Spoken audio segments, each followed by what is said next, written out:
Hi everyone, welcome to the YouTube channel. In this video, we will see how to fix can't take screenshot due to security policy on WhatsApp. So if you're trying to take the screenshot, what you have to do is that you have to simply go to the WhatsApp web.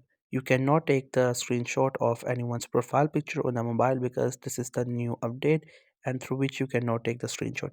But if you would like to take the screenshot of someone's profile picture, you just have to simply log in with web WhatsApp. Then you have to simply go to the chat and open the profile picture. Then in your system, you have to simply search for a snipping tool. And once you get the snipping tool, you can just simply take the screenshot. By doing that, the other person will not get that you have taken a screenshot and it will not cause any issue. So you can just simply take screenshot without any issue. So that's how we can fix can't take screenshot due to security policy on WhatsApp.